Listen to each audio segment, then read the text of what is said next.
Good morning, St. Augustine. Your access to the voices of top local newsmakers starts now. Here's your host, Liz Ryan. Good morning, and thanks for tuning in. This show is going to be about everything St. Johns County. Whatever you wanted to know about the county, I'm here with the guy that can tell you. It's the Director of Public Affairs for the county, Wayne Larson. Good morning, Wayne. Good morning. It's great to be on the program, and good morning, St. Augustine. It's such a wonderful pleasure and opportunity to be on the show, and a great way to enjoy my Sunday. The pleasure is all mine, I assure you that. So let's first talk about Wayne Larson, the man. Where'd you grow up? Well, I grew up in a little rodeo town called Davie. It's in Fort Lauderdale, and went to grade school there and middle school and high school. It was a great place to grow up. I don't think it's that way anymore. Like all things in Florida, it's grown and there's growth. But back when I was in Davie, Florida, it was literally a one-horse town. Played a lot of youth sports, and we had one field for all of our sports. And it was football, soccer, and baseball. And it was field wedged just on the side of the rodeo arena in Davie. And I remember playing youth football for the Davie Broncos when I was in grade school and middle school. And, you know, we had so many games during the day and into the evening on Saturdays that, the chalk lines would wear out throughout the day and into the evening, that the older divisions, and I played in the older divisions as I grew up, we knew we were getting close to the end zone because we would enter the orange clay dirt of the baseball field portion of the field. We had a great group of kids to grow up with, and like I said, it was a one-horse town. I think they still have it there as an ode to the past, a tribute to the past, but the McDonald's there in downtown Davie, when I was growing up, they had a hitching post and a water trough for the horses of the cowboys that would ride their horses, or the kids that would ride their horses to McDonald's. And I think over time and changes to McDonald's and whatnot, I think they still might have the hitching post and or the watering trough. Could you go through the drive-through on a horse? I think you could. I've seen it done with other fast food places, but yeah, it was a great place to grow up. Grew up in a great neighborhood. Kind of my claim to fame, I guess, a little bit, is the subdivision that my parents' house was in was wedged between two golf courses. And one of those two golf courses, although it's been renamed over the years, but one of those two golf courses is where they filmed Caddyshack. No kidding. Used to be called Rolling Hills, but I think they got bought out, a few decades ago, and then they changed the name, but it was a public course. And so anytime I watch Caddyshack, I can tell you exactly which hole that scene was filmed on, because I played so many rounds of golf at Rolling Hills with my dad, who was an avid golfer. So that's, I guess, somewhat my claim to fame, is I'm familiar with the Rolling Hills and the Caddyshack. I guess I won't get in trouble or prosecuted, but as I got older and into high school, we would hop the fence and play the 17th and 18th for free with a pitching wedge and a putter. But yeah, Caddyshack was filmed at a golf course formerly known as Rolling Hills. So do you get special treatment when you go to Caddyshack Restaurant here in St. No, John's? I don't use that. I don't play that card. But I've been there to eat. It's a great place to eat. But yeah, so I grew up in Davie, elementary school, middle school, and high school. And then after graduating from high school, I pursued a college degree at the University of Central Florida. This will age me and age the viewers a little bit. I didn't know what college I wanted to go to, but I knew I wanted to get into television broadcasting, and I wanted to be a news reporter, a sports news reporter. And I was taking some video production classes at Broward Community College to get my grades up and get my AA so I could go on to a 4-year university. And my advisor was telling me, you should consider University of Central Florida, and I did not know what UCF was. All I knew was Florida State and Florida because of football. And I remember him telling me that I should consider UCF. And the reason he said I should consider UCF, and this is the part that'll age me, he said, yeah, they're building something new out there where I think you might be able to get an internship in television production. It's something called Universal Studios. And they're producing Nickelodeon, this new show, this new station called Nickelodeon, where they're going to have all these shows. And they're working on this one competitive show called American Gladiator. And so I went to UCF, part and parcel because I was going to seek an internship at Universal Studios to work at Nickelodeon and do, run cameras and be a gaffer and all that. However, early on in my career at UCF, I discovered public relations and realized there's a whole other world out there other than just producing videos and TV, and that video is part of public relations. And so I got interested in public relations and got involved in different classes and clubs and organizations and got an internship at a PR firm. And one thing led to another, and I graduated with a degree in communications with an emphasis in radio, television production, RTV, as it was known back in the day. But my passion was still public relations, and that's what I pursued upon graduation from UCF. And what brought you to St. Johns County? Well, being a Floridian and growing up in South Florida and getting my degree at UCF and then starting my career in government service back in the early 90s, in 1991, city of Kissimmee, outside of Orlando. I spent 15 years in the city of Kissimmee doing special event planning, PIO. I was a PIO for about 10 years of that 15 years, but I spent 15 years in Kissimmee, and then after that, about 2.5 years in the city of Port St. Lucie on the East Coast. And then after that time, my wife and I decided to move to Texas for some career opportunities, and I became the communications director for the city of College Station, which most of your viewers probably know that's the home of Texas A&M University. So I was the communications director there for a few years. And then I had another opportunity for the city of Mesquite, which is a suburb of Dallas, and I was the communications director there in the city of Mesquite for about 12 years. So after that, I wanted to pursue other opportunities, and I found one with the North Texas Regional Water Municipal District, which is a water utility that provides water and wastewater to about 60 different cities and communities all throughout North Texas, Mesquite being one of them. And so I was the communications director there for about 2 years. And after about a total of 15 years in Texas with Mesquite, College Station, the Regional Water District, my wife and I decided, we wanted to move back home to Florida. Our kids were getting college age. In fact, we have a sophomore at University of North Florida now. And so we wanted to move back home to be closer to our family and our friends. And so I started pursuing opportunities in Florida. And one of those opportunities happened to be St. Johns County. And I applied and obviously was able to be selected and chosen and started with St. Johns County in May of 2023. So the job brought you here. Right, the job. Well, actually, I would say the family, wanting to be closer to family and friends brought us to Florida, and then St. Johns County having the opportunity, the position brought us to St. Johns County. But both my wife and I are very familiar with St. Johns County. I vacationed up here growing up, had taken several trips here, and then my wife is an alumnus of North Florida. So she's very familiar with St. Augustine in St. Johns County. She went to North Florida.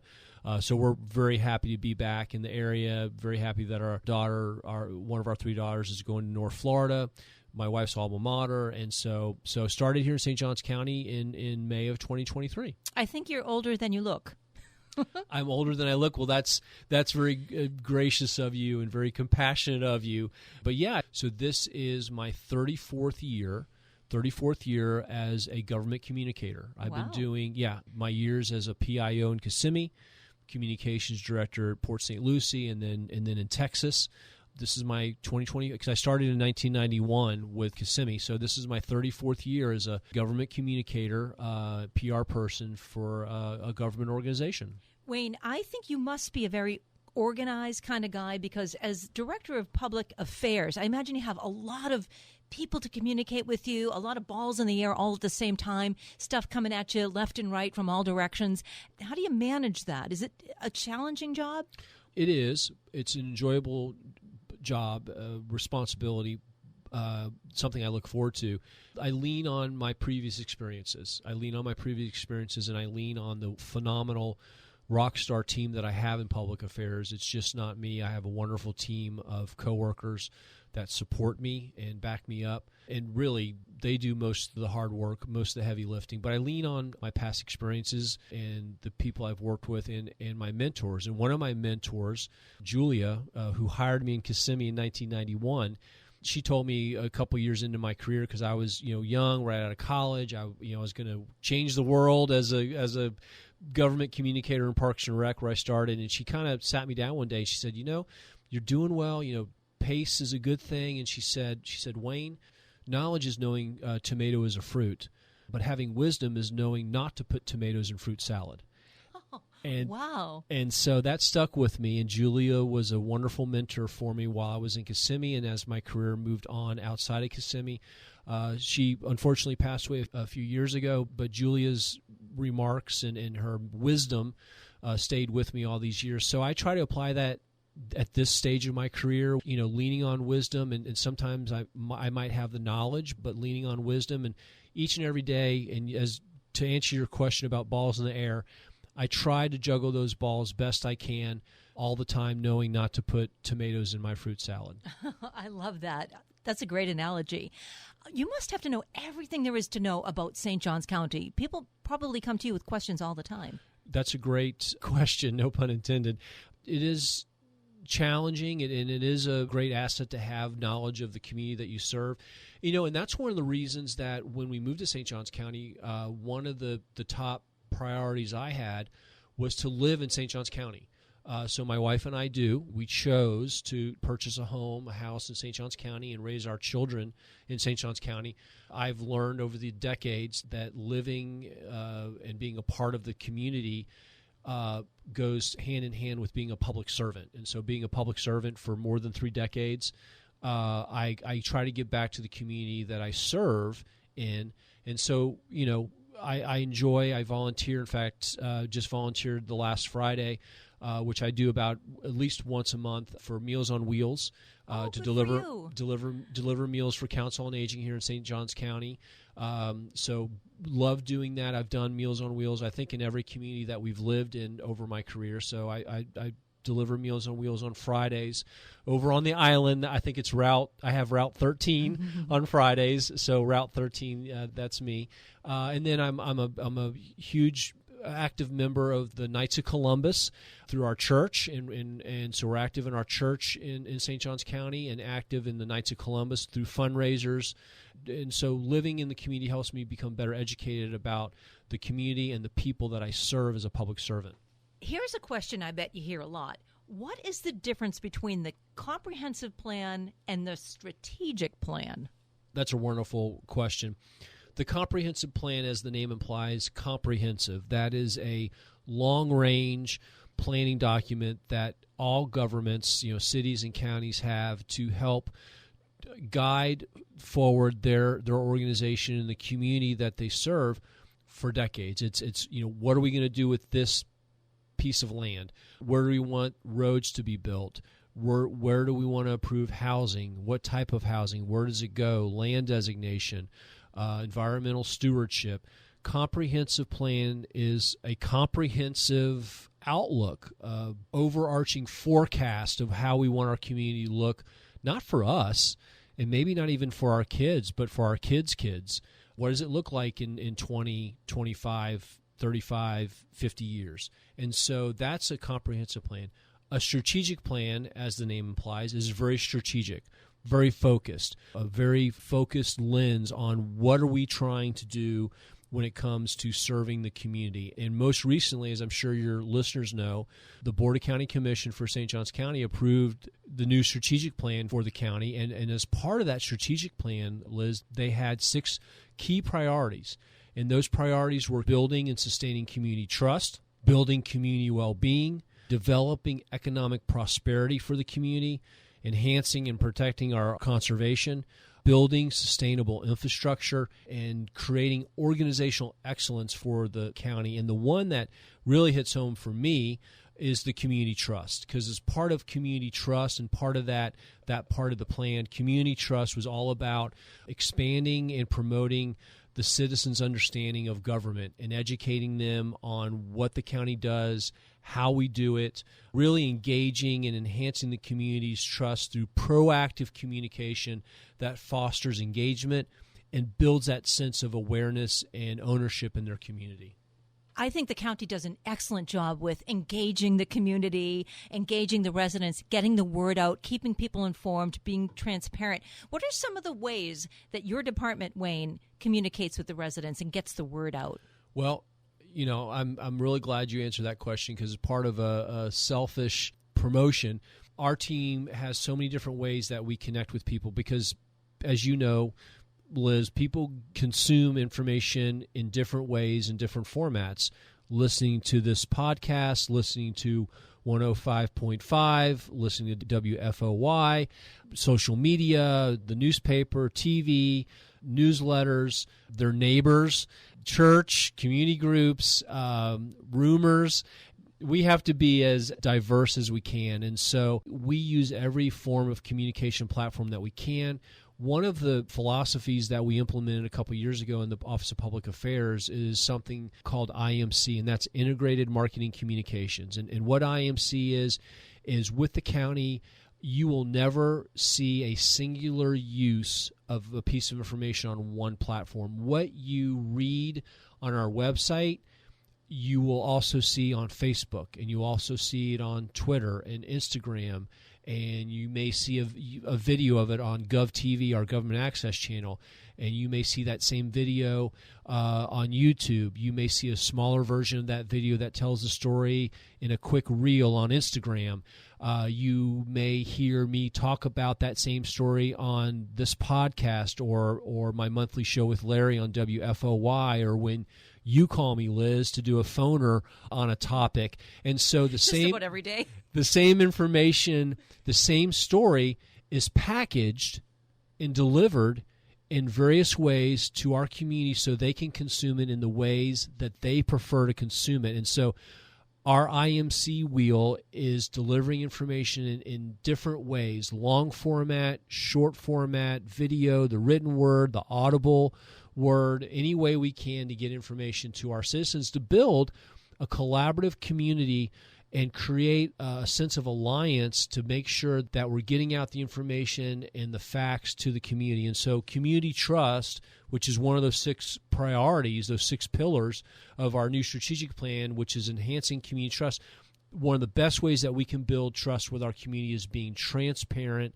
and efficient with our information. That's what we've tried to do. And an example of that is our newsletters, which we send out. We have about 7 or 8 different e-newsletters that we have every month. And the industry standard for newsletters is, when someone gets a newsletter, the industry standard is about 40 to 45% of newsletters, when they're emailed out, get opened. I'm proud to say that the county newsletter that we send out once a month, its open rate is nearly 70%. So we are above industry standards. That's very impressive. I'd like to take this opportunity, Wayne, to compliment you. I don't get to do this in my news stories, but in this podcast, I'll get to do this. Thank you so much for being so good to me as a reporter. You're always so responsive, and you're so great at getting me in touch with the correct person. And you've just been so kind to us as a news outlet. You know, and I appreciate that. That's something that I've learned over time. And with reporters and the press, I've learned that they're just trying to do a job and just deliver information. Yep. And one of the things that I enjoy working with WFOY and 105.5 is that you all tell stories and you humanize the stories. You know, a good example was a couple weeks ago, we had the awesome blessing. And this is a good example of the IMC concept, the philosophy that I was mentioning a few minutes ago. We had the phenomenal opportunity to go and cover the rehab housing project of a decorated Army veteran, Vietnam veteran in our community, who had fallen on hard times and had a house that was in somewhat of disrepair. Sergeant Wilbur. Wilbur, yeah. And so we went out and we celebrated the key ceremony.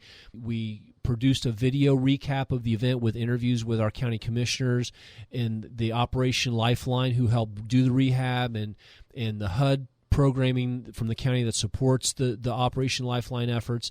And we did a video, we did a news release to get out to the press, and then you took that story and you not only did one, but you did 2 separate interviews and features for 105.5. And so people in our community may have read the story from the press release that we sent out in the St. Augustine News, or saw it on one of the TV stations in Jacksonville. They may have heard one of your 2 radio features on 105.5 as they drove to work or dropped off the kids at school. They may have seen our video on Instagram or YouTube. And that's a good example of our IMC efforts, is we told the story of a person of our community in a variety of different ways so our community could consume it and understand it. And so I appreciate you humanizing the programs and the people and the projects that make St. Johns County what it is. Well, thank you so much again for being so responsive. And your counterpart in the city is Melissa Whistle, and she does a fantastic job, too. Melissa is a rock star. Yeah, I came to, like I said, I came to the county in May of 2023, and she immediately took me under her wing, showed me some things about the community that I was serving, gave me some great advice, was a mentor to me, still is a mentor. I didn't even know you knew her. Oh, okay. Well, Melissa and I try to have lunch at least once a month, and it's funny, she'll probably call me after she hears this, but one of the jokes I still give her a hard time about is we were out to lunch on the island, this is about a year ago, and we were at lunch, and we handed the waitress both of our personal credit cards to pay for our lunch, and the waitress got my card and started processing, and then got Melissa's card and looked at it and saw her name and said, Melissa Whistle, I hear you on the radio all the time. You're that Melissa. And Melissa was so red, and, of course, I egged on the conversation. I said, yeah, isn't she great? I listened to her. She didn't know me from Adam, the waitress. I said, yeah, isn't she great? I listen to Melissa all the time on the radio. And the waitress kept going on and on about Melissa. And so, yeah, Melissa's great and has been such a mentor to me. And I am so indebted to our peer relationship and friendship, and as well as all the communicators in the community, at Flagler Hospital and St. John's Fire Rescue and the Chamber of Commerce and the City of St. Augustine Beach. We have a great collaborative group of communicators that really pull together throughout the year for different efforts, whether it's Save Guana effort or big one. Yeah, or Save Anastasia State Park. Yep. And then, obviously, when we have storms, we gather together in the EOC, the St. Johns County School District, Christina out there at the school district.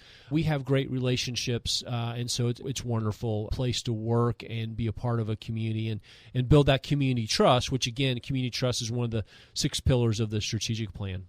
A few minutes ago, Wayne, you mentioned rumors. You use that word, not me. Do you want to take this opportunity to dispel any rumors that you've heard about anything going on in the county?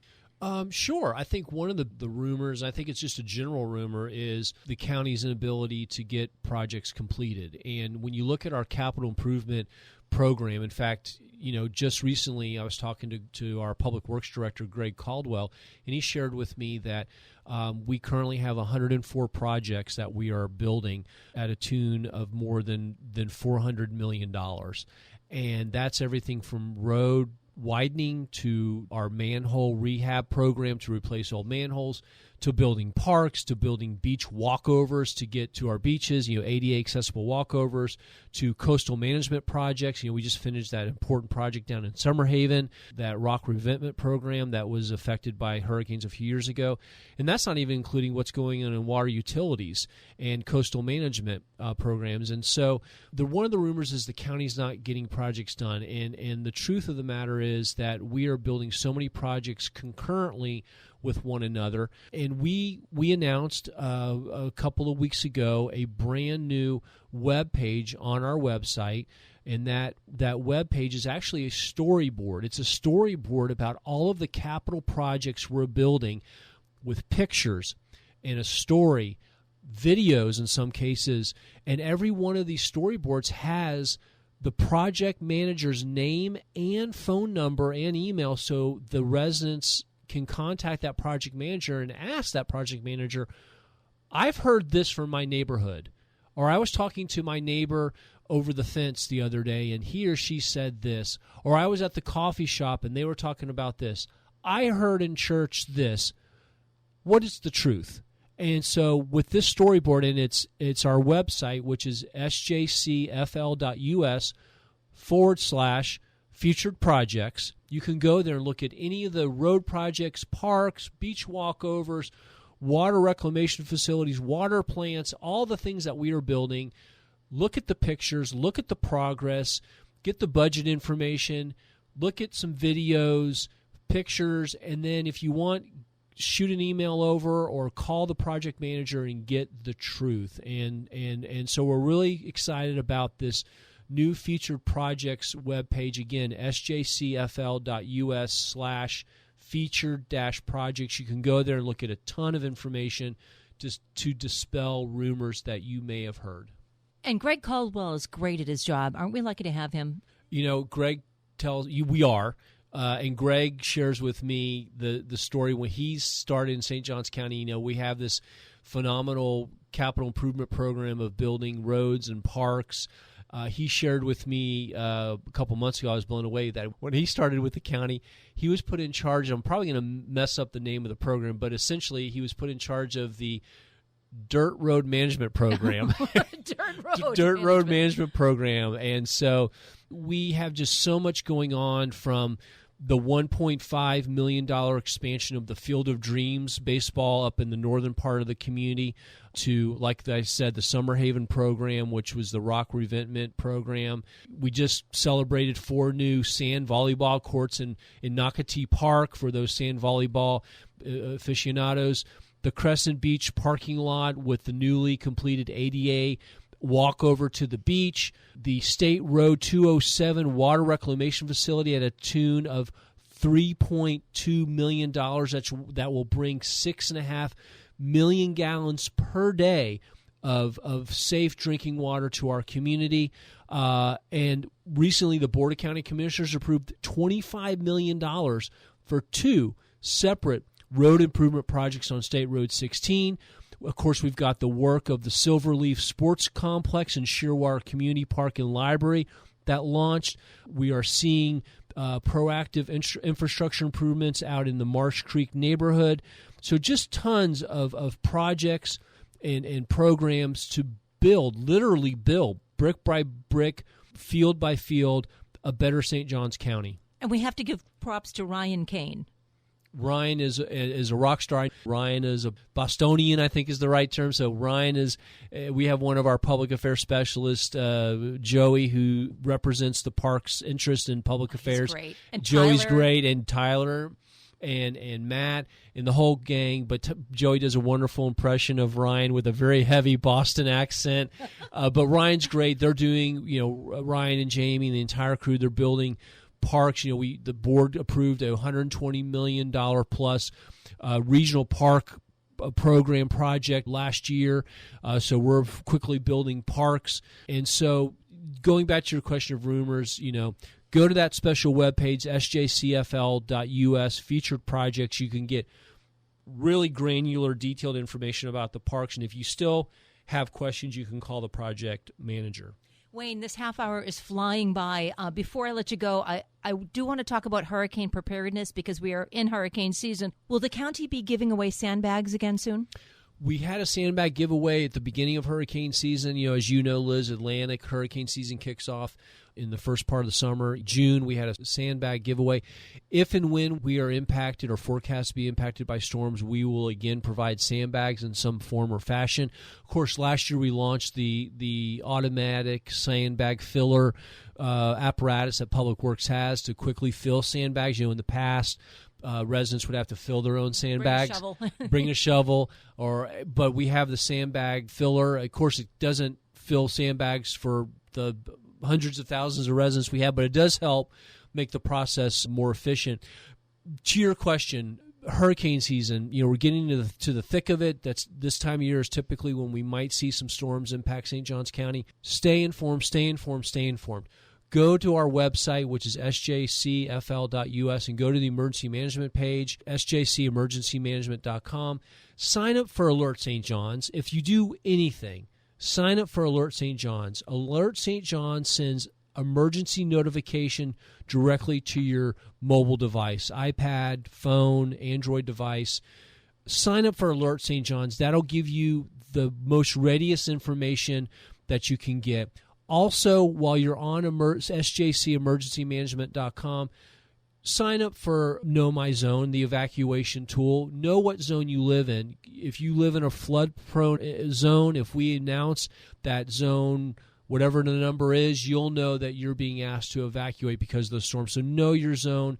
Sign up for Alert St. John's. And also, you can sign up for our texting system on Nixle. You can get information directly to your phone on all sorts of information on alerts and notifications with our Nixle system.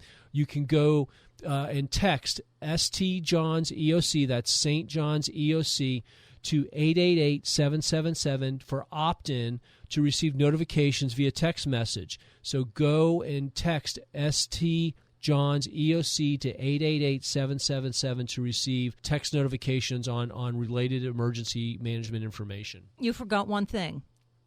Do what Kelly Wilson says. You talk about rock stars. We talked about Ryan and Greg and the public affairs crew. Kelly's great, and that's been part of our effort to build community trust. She's been all around telling the stories of being prepared. Know your evacuation zone. Sign up for Alert St. John's. Have a weather radio handy. Most of your listeners, Liz, are on social media. Emergency Management for St. Johns County has a Facebook page. We now have an Instagram page, which feeds from the Facebook page as part of that IMC concept I was talking about. So if you're not a Facebooker, but you're a grammer, and you do the photos and look at my food that I'm eating, and you send pictures, but you're not on Facebook, the same information that we put on Facebook is connected to their new Instagram account. Mr. Wayne Larson, this has been a treat for me to get to know you better. The county is blessed to have you. You're excellent at what you do. You're a true professional. But I got to know you as a person better today. I didn't know you were such a charitable guy. Thank you for all you do for the county, Meals on Wheels, Knights of Columbus, and all your other charitable endeavors. I thank you for everything you do for us. I'm very humbled by those words. And as Julia told me, I'm trying not to put tomatoes in my fruit salad. I'll always remember that. Thank you, Wayne. What do you think you'll do with the rest of your Sunday?